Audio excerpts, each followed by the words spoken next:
ক্ষীর ও চালের গুঁড়ো দিয়ে বানানো অসাধারণ স্বাদের ক্ষীরের টিকলি ব্রেকফাস্ট বা নাস্তার জন্য দারুণ একটি recipe. Hello friends, welcome to my channel. আমি লতিকা, আপনারা দেখছেন কুকিং ব্লগ বাই লতিকা।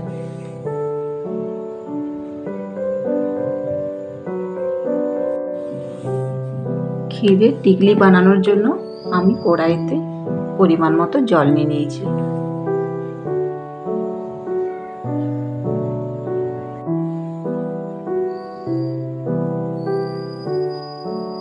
জলের মধ্যে পরিমাণ মতো লবণ দিয়ে দিচ্ছি। জলটা আমি 2 মিনিটের মতো ফুটিয়ে নিচ্ছি।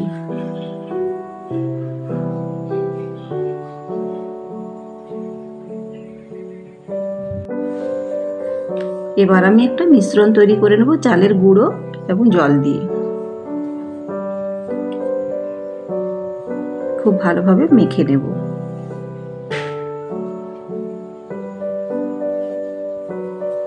খুব ভালোভাবে মেখে নিতে হবে যাতে শক্ত শক্ত না থাকে।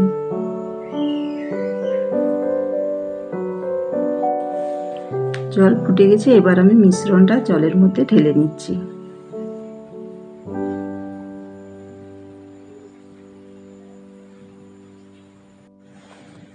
আমি বেলনার সাহায্যে খুব ভালোভাবে মেখে নিচ্ছি মিশ্রণটা।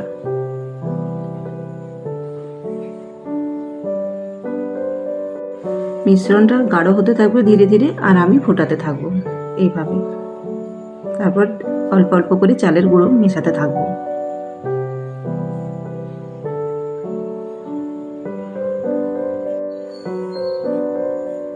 মিশ্রণটা রেডি হয়ে গেছে, হাত দিলেও কিন্তু হাতে লাগবে না। মিশ্রণটা কম পরিমাণে নিয়ে আমি এরকম একটা শেপ দিয়ে দিচ্ছি।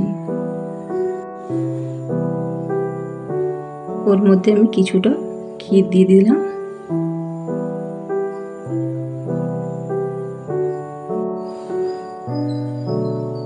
হাত দিয়ে আমি এইভাবে কেটে নেব।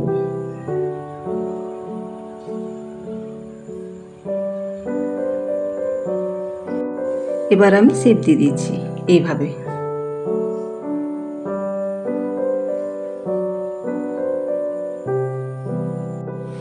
একইভাবে সবকটা টিকলি আমি বানিয়ে নিচ্ছি।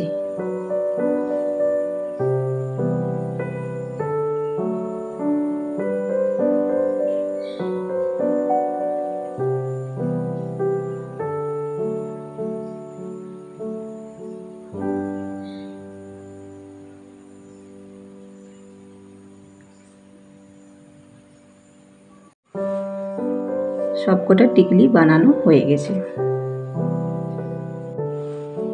তাওয়া বসিয়ে দিয়েছি। তাওয়াটা খুব ভালোভাবে গরম হয়ে গেছে। এবার সাদা তেল তাওয়ার মধ্যে দিয়ে দিচ্ছি। চারপাশে আমি ছড়িয়ে দিচ্ছি তেলটা খুব ভালোভাবে। এরপর এক একটি করে ক্ষীরের টিকলি আমি খুব ভালোভাবে দিয়ে দিচ্ছি তাওয়ার মধ্যে।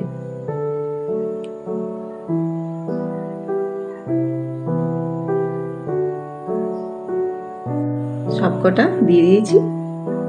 এরপর আমি 2 মিনিটের মতো একটা সাইড ভেজে নিচ্ছি।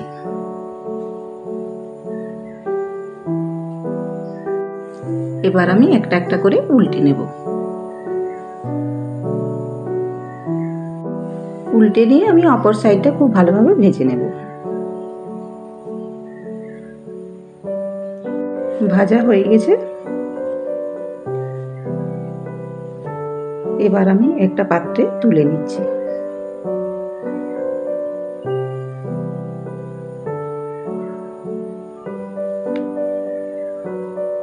ক্ষীরের টিকলিগুলো সম্পূর্ণ রেডি। ব্রেকফাস্ট বা নাস্তার জন্য দারুণ একটি রেসিপি।